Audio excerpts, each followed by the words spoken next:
Un point sur lequel le premier ministre et moi, on est d'accord, puis tout le monde va être d'accord avec ça, on est fiers d'être Québécois. Il n'y a personne qui conteste ça. Mais il y a une différence. C'est sur la fierté d'être Canadien. Bon, lui, il l'est. Puis je ne veux pas revenir là-dessus parce que ça a été clair l'année passée. Il a dit qu'il était à l'aise avec le Canada, qu'il était réconcilié avec le Canada. Donc, je ne veux pas revenir là-dessus. C'est correct, c'est clair, j'ai compris. Mais résumer les épisodes précédents, je veux revenir sur ce qu'il a dit l'an dernier, puis voir l'état de la nation, l'état de la nation, de la relation avec le Canada, voir comment ça se passe, puis sur les demandes de la CAQ. Alors, allons-y. L'année dernière, quand j'ai demandé au premier ministre pourquoi tu es fier d'être Canadien, et je cite sa réponse. Il dit, d'abord, la péréquation, ça commence bien. Puis ensuite, il y a les programmes sociaux. Là, je ne sais pas de quel il parlait, parce que les principaux sont au Québec. Quel programme canadien là, il y avait en tête? Vous pourrez peut-être m'en nommer un. Puis après, il a dit, il y a des bonnes équipes de hockey. Ça, c'était les 3 raisons pour lesquelles il était fier d'être Canadien. OK. Peut-être ça a changé depuis l'année dernière. Il y a eu des échanges, puis ils ont des demandes. C'est des nationalistes, ils ont plein de demandes à faire au gouvernement du Canada. Alors, j'ai analysé les relations avec le gouvernement canadien. Bon. Il a évoqué lui-même. Fermeture des frontières, Justin Trudeau ne voulait pas fermer les frontières. Et le premier ministre a réalisé que d'être premier ministre d'une province, tu ne contrôles pas tes frontières, tu attends toujours après un autre. Il a raison de dire que le bilan aurait été meilleur. Oui, monsieur le premier ministre, mais on ne contrôle pas nos frontières. Puis quand on accepte le Canada, on accepte ça aussi. La PCU, un programme mal administré qui décourage le retour sur le marché du travail, qui nuit à nos entreprises. Le premier ministre dit que c'est un premier ministre de l'économie. Bien, je suis convaincu qu'il pense comme moi que le Canada ne nous a pas tant aidé que ça avec les initiatives qu'il voulait mettre en place, puis celles que le Canada a mis en place sans le consulter. Puis enfin, un déficit fédéral qui explose à 343 milliards. Moi, je ne m'inquiète pas, 343 milliards, moi, je ne m'inquiète pas des finances d'un Québec souverain. Je m'inquiète des finances du Canada de demain avec ça. Alors, ma question, depuis l'étude des crédits de l'an dernier, est-ce qu'il est plus fier d'être Canadien qu'il l'était l'an dernier? Monsieur le Premier ministre, s'il vous plaît. Divertissant. C'est comme les courses à la chefferie du PQ. Là. Ouais. J'aurais... Monsieur le Premier ministre, s'il vous plaît. Écoutez, là, le chef du PQ, que je pensais que c'était un parti à gauche, trouve que le gouvernement fédéral a trop dépensé, donc a mis trop de programmes pour les individus, pour les entreprises, pour aider les Canadiens. Donc, il est en train de nous dire qu'il aurait dû faire un moins gros déficit puis dépenser moins. Là. Donc, on a un nouveau Parti québécois. J'avais parlé de la péréquation. Ça reste une inquiétude pour moi. On a 13 milliards par année de péréquation. On a un premier ministre, Jason Kenney, premier ministre d'Alberta, qui a promis de faire un référendum sur le programme de péréquation. C'est quand même un sujet qui serait inquiétant parce que disons que si on exclut la contribution que le Québec fait au programme de péréquation, il y a quand même un 10 milliards net qu'on reçoit du fédéral du côté de la péréquation. Donc, je rappelle que quand j'avais préparé un document qui s'appelle le Québec, les finances d'un Québec souverain, c'était 4 millions la péréquation. C'est rendu 4 milliards, pardon. C'est rendu 13 milliards la péréquation. Donc, il faudrait que quelqu'un refasse les calculs. Quand je parlais des programmes sociaux, pourquoi on peut être fier du Canada? Je pense que quand on compare le Canada et les États-Unis, je pense que le filet social, de façon générale, puis on l'a vu pendant la pandémie, là, je sais que le chef du Parti québécois trouve que le gouvernement fédéral a trop dépensé pour aider le monde au Canada, mais ça, c'est une autre chose. Pour ce qui est des équipes de hockey, bien, écoutez, il reste Vancouver, Calgary, Montréal. On espère que Montréal va être encore là après ce soir. Mais bon, Toronto, qui avait une bonne équipe, n'est plus là. Edmonton, qui avait une bonne équipe, n'est plus là. Merci beaucoup. Merci. Okay. Monsieur le chef du troisième groupe, s'il vous plaît. Bon. D'abord, ça me surprend parce que la CAQ qui dit que le parti de la saine gestion, qui sont rigoureux, c'est un gouvernement de comptables, il accepte le 343 milliards, puis il n'y a pas un mot à dire là-dessus. Ça me surprend de lui. Il m'étonne. Je ne pensais pas ça de lui. Puis, je repose la question de la fierté canadienne parce qu'il faut que je me convainque de ça. C'est dur pour moi. Il a fallu que je le valide. Alors là, je lui ai parlé des frontières qu'on ne contrôle pas. Je pense qu'il est d'accord avec ça. Je lui ai parlé de ses revendications à lui comme gouvernement. Alors, qu'est-ce qui est arrivé avec rapport d'impôt unique? Ça ne marche pas. Le gouvernement du Canada dit non. Bon, bien, on est obligé de... On a envoyé une lettre, puis ils n'ont pas répondu. C'est ça qui est arrivé. Rapatriement des budgets en culture, aucune progression. Rapatriement des points d'impôt, aucune progression. Tantôt, on parlera de la langue. Finalement, on gagne quoi avec le Canada? Moi, je sais ce qu'on perd, là, mais on gagne quoi?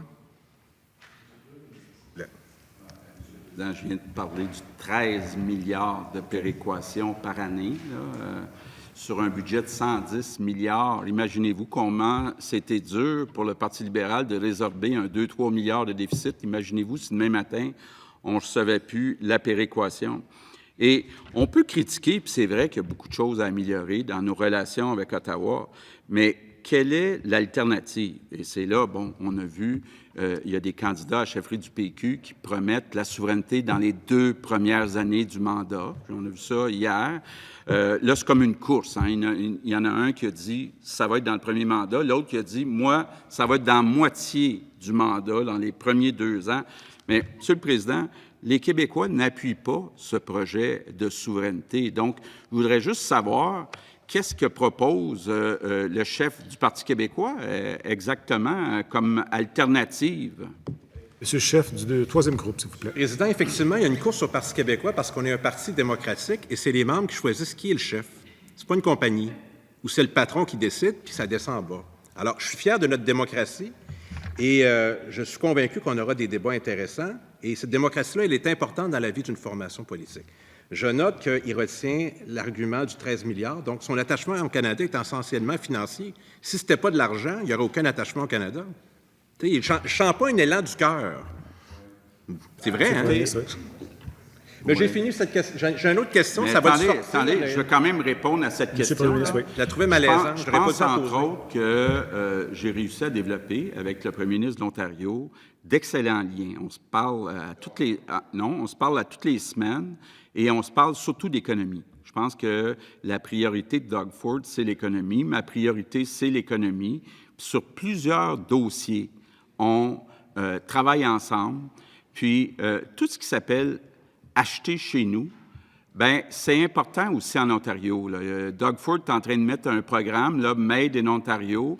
Bien, nous aussi, on est en train de mettre un programme, on achète au Québec. Donc, on se donne des conseils les uns les autres, puis on se parle régulièrement. Puis, on fait front commun aussi avec le gouvernement fédéral.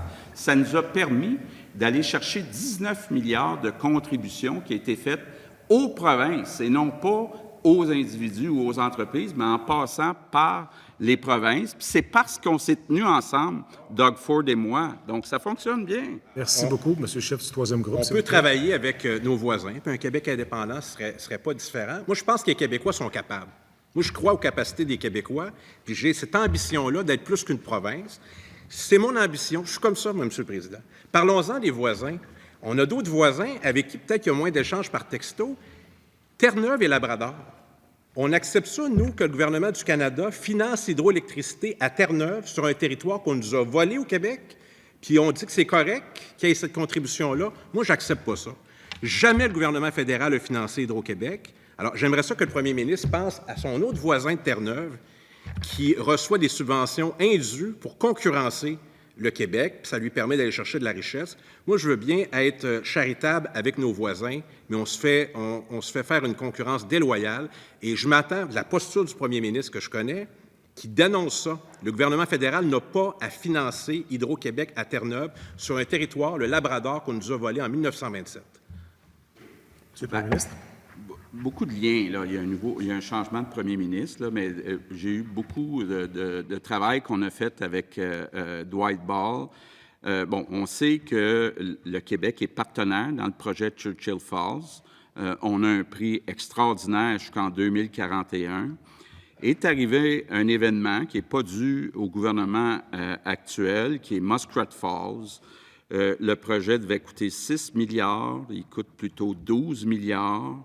On peut dire presque Terre-Neuve-Labrador est presque en faillite. Donc, écoutez, quand une province est en difficulté, le gouvernement fédéral vient aider. C'est ce qui se passe avec la péréquation.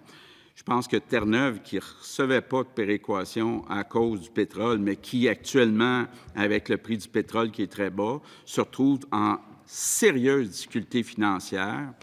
Je pense qu'il faut montrer une certaine ouverture à ce que le gouvernement fédéral les aide. Monsieur Chef, il vous reste 1 minute. Je ne pensais pas entendre ça d'un premier ministre du Québec, d'accepter que Terre-Neuve se fasse financer par le gouvernement fédéral quand ce n'est pas notre cas. Je trouve ça assez particulier. Monsieur le Président, ce n'est pas ce que j'ai dit. OK. Je retire ma question. Terre-Neuve est presque en faillite. Qu'il y ait une aide financière de donner à Terre-Neuve, c'est une chose. Mais il faut qu'il y ait de l'équité quand il s'agit de parler d'électricité. Là, on est tous d'accord là-dessus. OK. Monsieur Chef du troisième groupe, 30 secondes. C'est beaucoup. Je veux donner la chance au premier ministre de trouver un nouveau qualificatif pour qualifier la transaction avec le Cirque du Soleil. Au début, c'était brillant. Là, je ne sais pas. Là, il a choisi le patron de la Caisse de dépôt, il l'a accueilli, ils ont échangé ensemble. Là, c'est un fiasco. Alors, 75 millions, c'est beaucoup d'argent. C'est plus trop québécois. Hein? Il y a plusieurs façons de l'évaluer. Il y a la propriété, il y a le siège social, il y a la propriété intellectuelle, il y a les employés. Est-ce que le premier ministre peut choisir un nouveau terme pour qualifier le fiasco du Cirque du Soleil? Merci beaucoup.